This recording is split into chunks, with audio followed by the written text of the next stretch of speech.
So in this video, we're going to take a look at 7.1, roots, radicals, and root functions. We're going to do a couple example problems and just kind of walk through the concepts.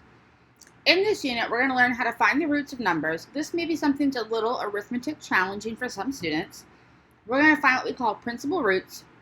We're going to graph. We're going to find the nth root and the nth power, and we're going to be able to use a calculator to find roots.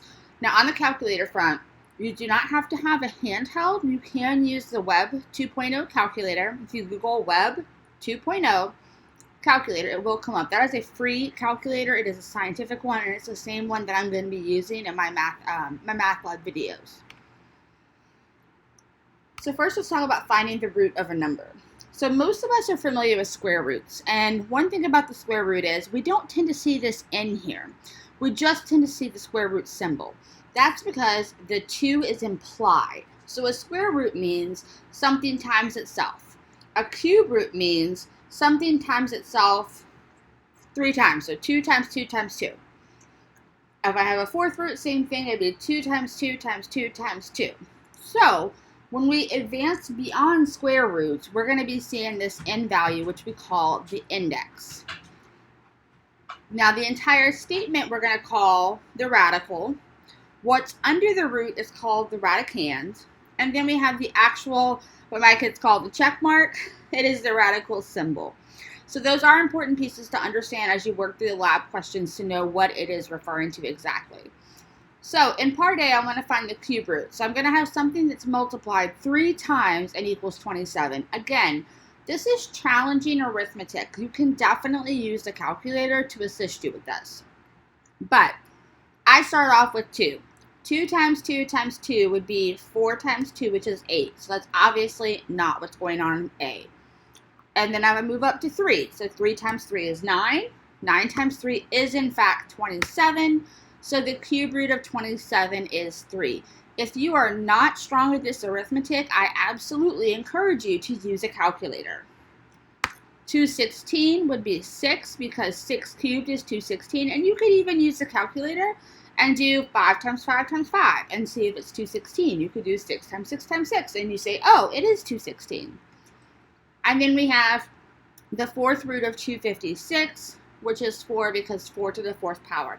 So the main takeaway for this lesson is that the number in front of the square root symbol is indicating the number of times something's being multiplied, or it's also could be considered the exponent, because you notice how this 3 corresponds to this 3, and so on. These are some additional examples of things you might see in the lab. 243 is pretty straightforward, but if I look at E, this is something different. I have a fraction underneath the root. When we have a fraction underneath the root, this is the fourth root of 16 divided by the fourth root of 81. So you're going to treat the top and the bottom of the fraction like they're separate roots. So the fourth root of 16 is 2. And the fourth root of 81 is 3, so the answer would be 2/3. So it's kind of like you're distributing the root to the top and the bottom. And then here, I encourage you for sure to use a calculator when you encounter decimals in roots. And if you're looking for how to type this in on the Web 2.0 calculator, there is a button where there's an X, where you would see this 3. You see an X, and you see the root button. That's the one that you would click, and you would enter 3 for that value. So what is a principal root? Well, when I have principal roots, that would be the positive version of my root if n is even. So this is the idea, basically, that square roots have to be of positive numbers. Fourth roots have to be of positive numbers. Sixth roots have to be of positive numbers because a negative times a negative is a positive. Now, what we don't talk about is the fact that you can get a negative answer for a square root if the negative is in front.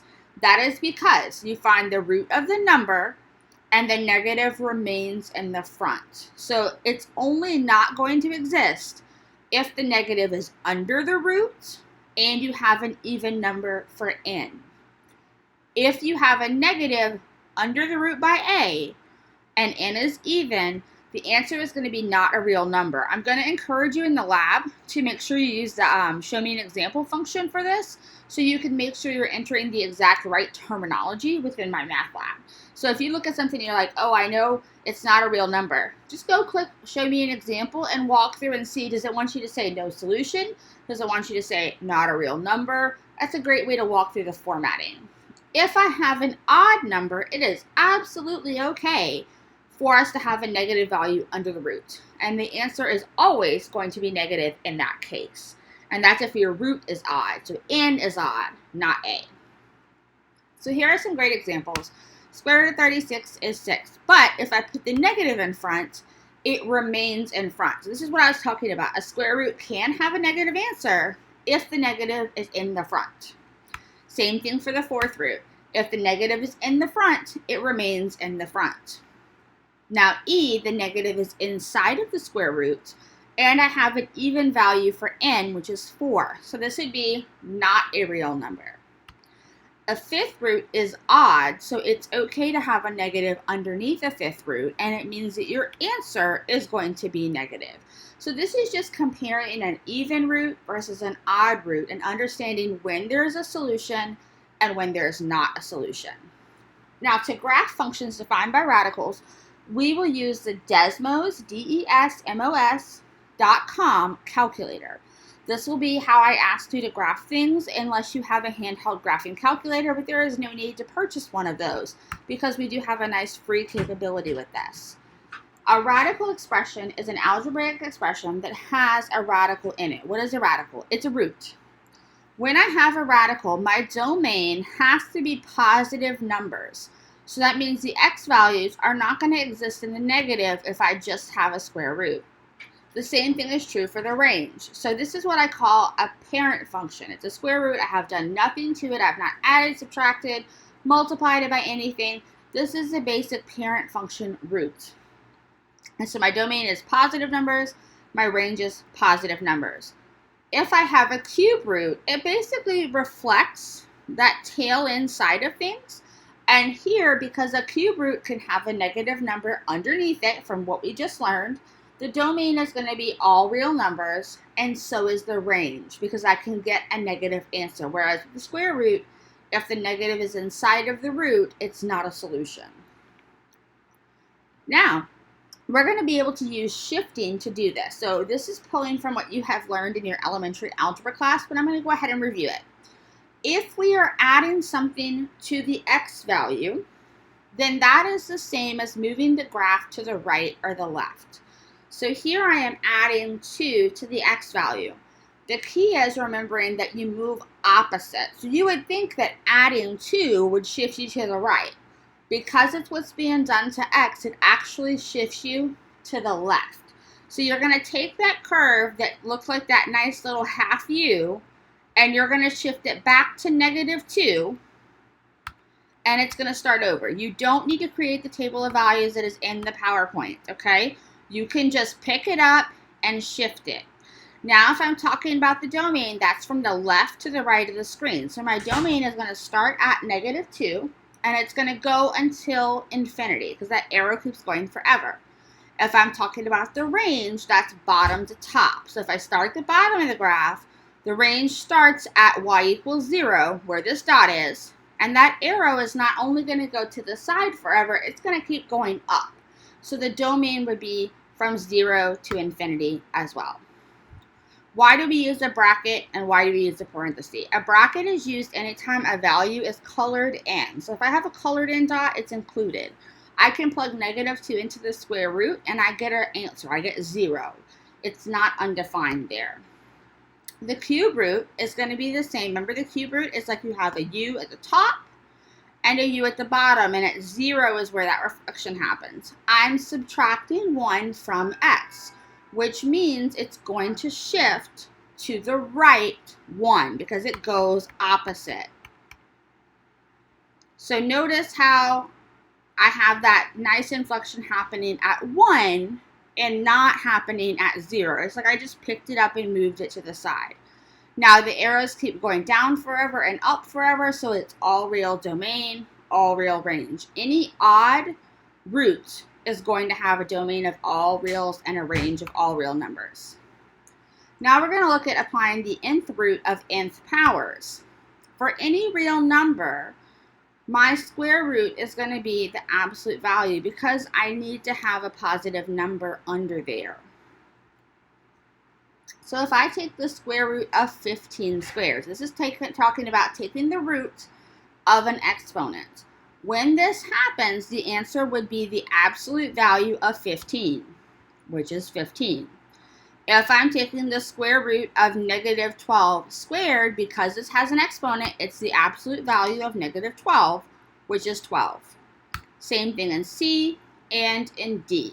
So the key here is recognizing when your n in front of the root is the same as the exponent underneath the root, the answer is going to be the absolute value here, if it's even. If it's odd, so that the number in front of the root is odd and the exponent is odd, you don't take the absolute value, it's just going to be A. So this is why in A, 4 is even, so it's the absolute value. 5 is odd, so it stays negative 5. 6 is even, so we're going to use the absolute value, and we have the negative in front to account for, which is why the final answer is negative 3. 4 is even, 8 is even. Where does the 2 come from? So the 2 comes from, you take the exponent of 8, you divide it by 4. So anytime you're simplifying the root of an exponent when the numbers are not equal, you're doing 8 divided by 4. Let's look at E. I would do 24 divided by 3, which is 8.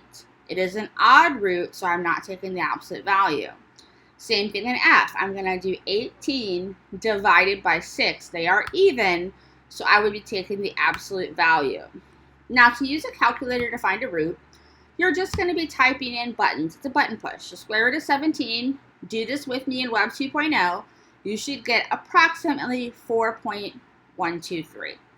In B, I use my negative in my typing window and not in the graphing window on the computer screen. So you could just hit the negative button would be next to the plus sign in the very top row of your numbers. You should get negative 19.026. And then same on. So if you're not getting these numbers, what you're going to want to do is send me an email with an image of what you typed in so I can tell you where your mistake is. But these are just a guess and check utilizing a calculator. This is a word problem. It is in the lab. So here is the deal with the word problems. They have told you what L is. They have told you what C is. We know what pi is, so you're plugging in. Here is the problem with this. When you're plugging this into a calculator, you have to put a set of parentheses around the 2 and around the back of that root so it tells the calculator, hey, this whole thing is in the denominator. Then when you're under the square root, you want to put a parentheses before you type in the 6 times 10 to the negative 5th, and you want to close the parentheses after you do the 4 times 10 to the negative 9, so you're telling the calculator, hey, this entire thing is under a square root. So parentheses are used to tell the calculator when there are more than one item in a denominator or in a root. So while when we plug in the formula, this is what we see, that is not what we type into our calculators. And the great thing about Web 2.0 is if you look at the top of the screen, and I have a video recording where I did a problem similar to this that you can watch, at the top of the screen, it shows you what it would look like as a formula. So you want to make sure you have an open parentheses, 2 pi, square root, open parentheses, then you type this in, close parentheses, close behind the denominator. And you should get 325,000. If you do this problem in your calculator and you do not get 325,000, send me a picture of your screen and I can tell you where you went wrong. This is why doing the lectures is so important and typing in those problems in a calculator, because the calculator, while it is a fabulous tool, it can sometimes be difficult to understand how to tell the calculator to do something. So that is the end of 7.1. Once you've digested all this, you've checked your calculator work, you'll move on to the 7.2 lecture.